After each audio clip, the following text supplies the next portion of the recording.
बहुत पुराने समय की बात है। ढोलकपुर गांव में गजोधर का एक बहुत ही गरीब परिवार रहता था। वो हर वक्त बीमार ही रहता था। उसकी आखिरी तमन्ना थी अपने बेटे की शादी करा दे। वो मनोज बेटा, पता नहीं ऊपर वाले का बुलावा कब आ जाए, उससे पहले मैं अपनी बहू का चेहरा देख लेना चाहता हूँ। ऐसा मत बोलिए आप, सब ठीक हो जाएगा। भला हम जैसे गरीब परिवार को अपनी लड़की कौन देगा? ऐसी कोई बात नहीं है माँ, क्या गरीबों की शादी नहीं होती? मेरे पिताजी ठीक भी हो जाएंगे और जल्दी मैं शादी भी कर लूंगा। गांव के एक पंडित जी हैं, वो तो हमारे बारे में सब जानते ही हैं। उनके पास कोई ना कोई ऐसा परिवार जरूर होगा जो हमारे घर में अपनी बेटी दे सके। मैं शाम को चाय की टपरी पर जाऊंगा, वहाँ पर पंडित जी हर शाम को आते हैं, वहीं उनसे बात करके देखता हूँ। ठीक है बेटा, मैं आपके लिए काढ़ा बनाकर लाती हूँ, उससे आपको थोड़ा आराम मिलेगा। मनोज मेहनत मजदूरी करके अपना घर चलाता था और अपने माँ बाप को पालता था। शाम के वक्त मनोज गांव में एक चाय की टपरी पर पहुंच गया। वहाँ पर गांव के कुछ और लौंडे पहले से ही बैठे थे। और मनोज भाई, क्या हाल चाल? बहुत टेंशन में लग रहे हो। अरे चाचा, अपने मनोज भाई को जरा एक मस्त कटिंग चाय पिलाओ। हाँ, बस 2 मिनट रुको, मैं चाय बनाता हूँ, पंडित जी भी आने वाले हैं। चाचा तो रुक जाओ, जब पंडित जी आ जाएं, तब हम सब एक साथ ही चाय पियेंगे। क्या बात है मनोज भाई, आज पंडित जी की याद कैसे आ गई? कहीं शादी वादी का इरादा तो नहीं है? हाँ? अरे पंडित जी का तो काम ही यही है, वो कहीं ना कहीं से खोद के आपके लिए रिश्ता ले ही आएंगे। वो लोग आपस में बात कर ही रहे थे कि तभी वहाँ पर पंडित जी आ गए। अरे किसका रिश्ता ले आएंगे राजू? चाचा जल्दी से हमारी चाय बना दो। अरे पंडित जी, बात दरअसल ये है कि मेरे पिताजी अक्सर बीमार रहते हैं। मेरे परिवार के बारे में तो आप जानते ही हैं, मैं मेहनत मजदूरी करके अपना काम चलाता हूँ, लेकिन मेरे पिताजी कह रहे थे कि मरने से पहले अपनी बहू का चेहरा देखना चाहता हूँ। तो अगर आप कुछ, बस सब और कुछ भी बोलने की जरूरत नहीं है बेटा। अरे मैं तो तुमसे पहले भी बोल चुका हूँ शादी के लिए, लेकिन तू हर बार मना कर देता था। मेरे पास है एक रिश्ता, वो भी गरीब परिवार के ही है। अगर तू कहे तो बात करूं? हाँ पंडित जी, आपको जो करना है कीजिए, मेरी तरफ से कोई भी रिश्ता पक्का ही है। आप मेरे लिए कोई बुरी लड़की तो लाएंगे नहीं, बस लड़की को मेरा परिवार पसंद होना चाहिए और मुझे कोई डिमांड नहीं है। अगले दिन ही पंडित जी ने दोनों परिवारों को मिला दिया। लड़की का नाम पूनम था। पूनम का परिवार भी बहुत गरीब था। मनोज को दहेज की डिमांड नहीं थी, इसलिए उन लोगों को मनोज का रिश्ता मंजूर हो गया और दोनों की शादी हो गई। आज पूनम की पहली रसोई थी। ससुर जी की तबीयत ठीक नहीं है, इसलिए मैंने हल्का खाना बनाया। मुझे कढ़ी चावल बनाना बहुत अच्छा आता है। आप लोग खाकर बताइए कैसा बना है। सभी ने पूनम के हाथ के बने कढ़ी चावल खाए और सभी को बहुत पसंद आए। ऐसे ही दिन बीतते गए, लेकिन पूनम के ससुर की तबीयत और भी ज्यादा खराब हो गई। सारे पैसे जो बचे थे सब उनके इलाज में चले गए। पूनम, कभी कभी मुझे कष्ट होता है कि मैंने तुमसे शादी करके तुम्हारी जिंदगी भी बर्बाद कर दी। मेरे पास कोई काम भी नहीं बचा और इस बार की फसल भी नष्ट हो गई। जो पैसे बचे थे वो पिताजी के इलाज में चले गए। अब खाने को भी कुछ नहीं बचा। क्या बनाओगी तुम? आप खुद को दोष देना बंद कर दीजिए। मैं भी एक गरीब परिवार की हूँ, मैंने भी बहुत बुरे बुरे दिन देखे। अभी हमारे किचन में चावल और अरहर की दाल बची हुई है। मैं दाल को पीसकर उसका बेसन बना देती हूँ। फिर कढ़ी चावल तो आप लोग को पसंद ही है। क्यों, मैंने सही कहा ना? अरे ये तो बहुत अच्छी बात है बेटा। अब मुझे लगता है कि मेरा आखिरी वक्त आ गया है। तूने मेरी ख्वाहिश पूरी कर दी, इसके लिए मैं तेरा शुक्रगुजार हूँ। मैंने बहू का चेहरा देख लिया। नहीं पिताजी, आप ऐसा मत बोलिए। आपकी ख्वाहिश तो पूरी होगी, लेकिन मेरी भी एक ख्वाहिश थी कि मैं ये घर अच्छा खासा बनवा सकूं और आपको इस गरीबी से बाहर निकाल सकूं। उससे पहले आप हमें छोड़कर कहीं नहीं जा सकते। माँ, पिताजी को समझाइए ना। मनोज बिल्कुल सही कह रहा है। मनोज के पापा, आपने अपनी ख्वाहिश तो पूरी कर ली और आप इस दुनिया से जाने की बात कर रहे हैं, लेकिन अपने बेटे की बात नहीं मानेंगे क्या? आप थोड़ा धीरज रखिए, आपको कुछ नहीं होगा। मैं जल्दी से काढ़ा बना कर लाती हूँ, उससे थोड़ा आराम मिल जाएगा। पूनम भी किचन में खड़ी होकर ये सब देख रही थी। उसकी सास भी किचन में आई और अपने पति के लिए काढ़ा बनाने लगी। वो रोते हुए काढ़ा बना रही थी। सासू माँ, आप रोइए मत, क्योंकि हम रोते हुए अगर खाना बनाएंगे तो सामने वाले के अंदर वैसा ही असर भी होगा। आप खुशी खुशी काढ़ा बनाइए और ससुर जी को जाकर पिलाइए। मुझे पूरी उम्मीद है कि ऊपर वाला सब ठीक कर देगा। तब तक मैं जल्दी से कढ़ी चावल बना देती हूँ। बेसन बनकर तैयार हो चुका है। कुछ खाएंगे तो पिताजी ठीक हो जाएंगे, उन्हें थोड़ी ताकत मिल जाएगी।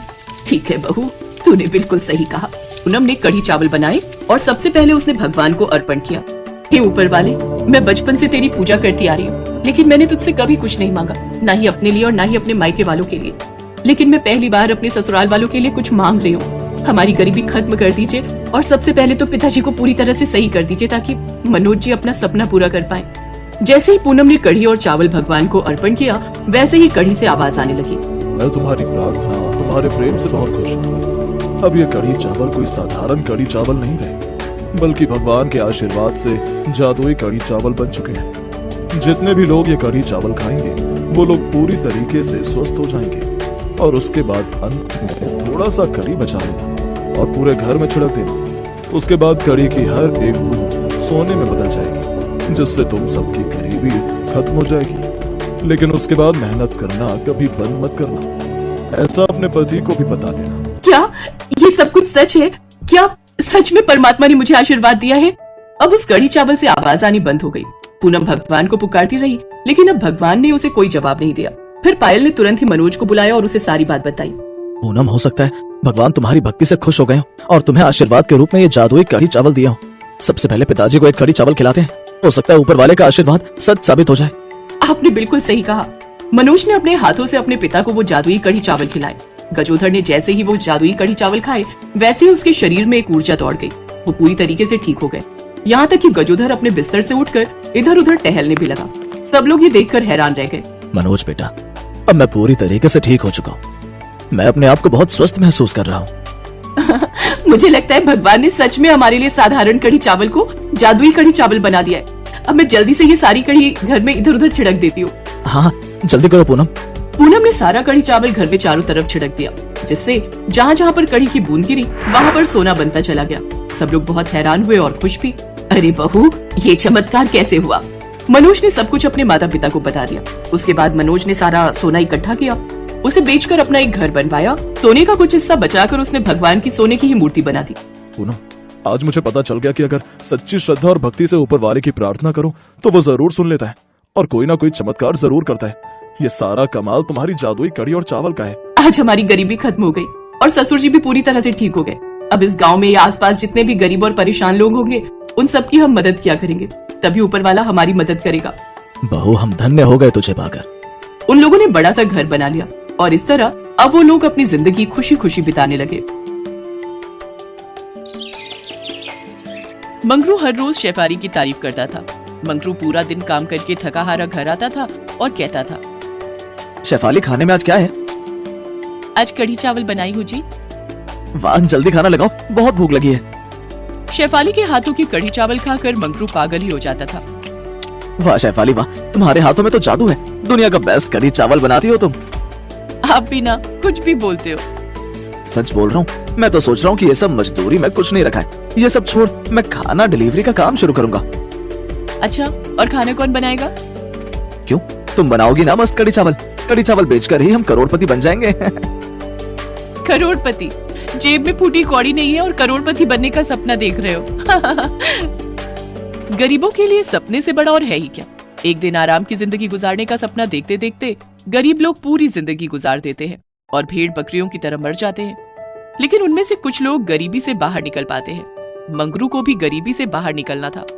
अपनी बीवी बच्चों को अच्छी जिंदगी देनी थी। वो सपना देखता रह गया। कुछ साल गुजर गए और मंगरू के 2 बच्चे हो गए, 1-2 साल की बेटी और एक नवजात बेटा। मंगरू मजदूरी छोड़ नहीं पाया और एक दिन काम करते करते ही ऊंचाई से गिरने की वजह से उसकी मौत हो गई। नहीं, ये क्या हुआ? हे भगवान, क्या हुआ ये? हमें छोड़कर वो क्यों चले गए? क्यों? जिस कंपनी के लिए मंगरू काम करता था, उसका मालिक मदन लाल बहुत घटिया आदमी था। उसने सोचा, ये मंगरू की बीवी ने हम पर केस कर दिया तो हमें बहुत सारा पैसा देना होगा। उससे अच्छा है कि मंगरू और उसकी बीवी पर केस कर देता हूँ। मदन लाल ने मरे हुए मंगरू पर झूठा आरोप लगाया और 2 दिन में शेफाली के पास पुलिस आ गई। शेफाली की बेटी मुन्नी पुलिस देखकर डर गई। माँ, पुलिस आई है, पुलिस आई है। पुलिस? क्या बात है साहब? पुलिस के साथ मदन लाल भी आया था। उसने कहा, तेरे पति ने फैक्ट्री से 10 लाख की चोरी की थी। मैंने उसे पकड़ लिया तो भागने लगा और तभी वो गिर पड़ा। नहीं, मेरा पति चोर नहीं हो सकता। नहीं साहब, कुछ गलती हो रही है। मेरा पति चोर नहीं था। चुपचाप सुन, 1 साल के अंदर 10 लाख नहीं दिया तो मैं तेरा घर ले लूंगा। तब दोनों बच्चों को लेकर भीख मांगते रहना रास्तों पर। धमकी देकर मदन लाल चला गया। 2 दिन पहले शेफाली विधवा हुई थी। अब उसके सर पर 10 लाख का कर्जा आ गया। शेफाली को कुछ समझ नहीं आ रहा था। क्या करूं? दोनों बच्चों को पेट भर खिलाने पिलाने की हैसियत नहीं है मेरी। ऊपर से ये कर्जा, कैसे चुकाऊं 10 लाख का कर्जा? शाम को शेफाली के घर रघु नाम का एक आदमी आया। रघु मंगरू के साथ मदन लाल की उसी फैक्ट्री में काम करता था। उसने शेफाली से कहा, भाभी, मंगरू और हम अच्छे दोस्त थे। मंगरू ने चोरी नहीं की। लेकिन मालिक तो पुलिस लेकर यहाँ आ गए। अब मुझे पैसा चुकाना ही होगा। मालिक बहुत लालची और बेईमान है। मुझे पता है एक्सीडेंट कैसे हुआ था। मालिक की ही गलती की वजह से मंगरू भाई का देहांत हो गया। क्या ये बात तुम कोर्ट में बोल सकते हो? कैसे बोलूं भाभी, मालिक मुझे भी जान से मार देंगे।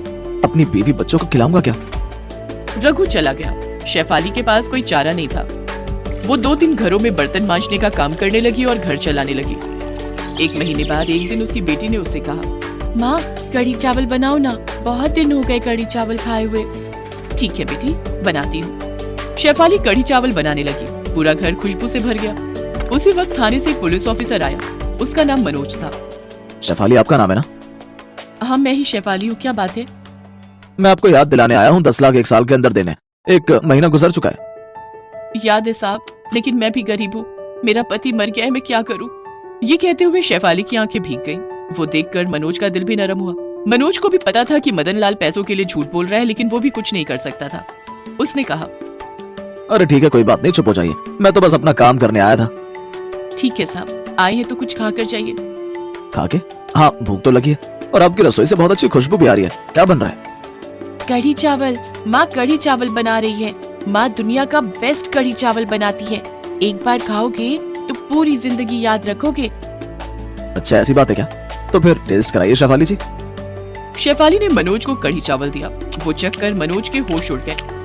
अरे वाह, ये तो सच में दुनिया का बेस्ट कढ़ी चावल है। इतना स्वादिष्ट कढ़ी चावल मैंने कभी नहीं खाया। क्यों? कहा था ना। शेफाली जी, आप हमारे पुलिस स्टेशन में खाना डिलीवरी क्यों नहीं करती? पुलिस स्टेशन में एक होटल से बकवास खाना आता है, न स्वाद है और ना ही वो खाने का मन करता है। खाना डिलीवरी? हाँ मतलब। ये सुनकर शेफाली को मंगरू की बातें याद आई। सच बोल रहा हूँ, मैं तो सोच रहा हूँ कि ये सब मजदूरी में कुछ नहीं रखा है। ये सब छोड़ मैं खाना डिलीवरी का काम शुरू करूंगा। अच्छा, और खाना कौन बनाएगा? क्यों, तुम बनाओगी ना मस्त कढ़ी चावल। कढ़ी चावल बेचकर ही हम करोड़पति बन जाएंगे। ये सोचते हुए शेफाली की आंखों में आंसू आ गए। उसने कहा, मैं कढ़ी चावल की डिलीवरी तो कर सकती हूँ, लेकिन मेरे पास बनाने के लिए पैसे नहीं है। ठीक है, मैं देता हूँ पैसे, ये लीजिए। मनोज पैसे देकर चला गया। उसी दिन शेफाली ने पुलिस स्टेशन में कढ़ी चावल भिजवाया। वो खाकर सारे पुलिस ऑफिसर्स का मन भर गया। वो कहते हैं ना, इंसानों के दिल का रास्ता पेट से होकर जाता है। धीरे धीरे शेफाली का कढ़ी चावल खाते खाते सारे पुलिस ऑफिसर उसके फैन बन गए। शेफाली को और भी जगहों से ऑर्डर मिलने लगे। ऐसे धीरे धीरे शेफाली का व्यापार बढ़ने लगा। लेकिन उधर मदन लाल गुस्सा हो गया और एक दिन पुलिस स्टेशन आकर उसने सभी ऑफिसरों को बहुत झाड़ा। तुम सब निकम्मे हो, एक औरत से 10 लाख नहीं वसूल सकते, लानत है तुम पर। मदन लाल की बातें किसी को हजम नहीं हुई और ऊपर से शेफाली ने सबका दिल जीत लिया था। सभी को पता था कि मदन लाल झूठ बोलकर पैसा हड़पना चाहता है। इसीलिए सभी ने मिलकर एक प्लान बनाया। मनोज ने शेफाली को थाने बुलाया और उससे मदन लाल के खिलाफ कोर्ट में सच बोलने के लिए कहा। मैं तो सच बोल दूंगी, लेकिन सबूत नहीं है। मैं ऐसे एक आदमी को जानती हूँ जो मदन लाल के खिलाफ कोर्ट में बोल सकता है, लेकिन वो डरा हुआ है। ठीक है, हम उसका डर दूर करेंगे। मदन लाल को बहुत चर्बी चढ़ गई है, उसे जेल भेजना ही होगा। शेफाली ने रघु को बुलाया। पुलिस का सपोर्ट मिलते ही रघु गवाही देने के लिए राजी हो गया। रघु और भी लोगों को साथ ले आया और अगले दिन कोर्ट में सभी ने मदन लाल के खिलाफ गवाही दे दी। पुलिस ने भी एंड मौके पर मदन लाल का साथ छोड़ दिया। मदन लाल को कोर्ट ने शेफाली को 1 करोड़ रुपए देने के लिए कहा। मदन लाल को देना ही पड़ा और उसके बाद उसे जेल हो गई। मदन लाल पूरी जिंदगी जेल में सड़ने के लिए अंदर चला गया और शेफाली करोड़पति बन गई। मंगरू का सपना पूरा हुआ। शेफाली के कढ़ी चावल ने उसकी जिंदगी बदल दी और उसके बाद से शेफाली खुशी खुशी जीने लगी और कढ़ी चावल रेस्टोरेंट खोलकर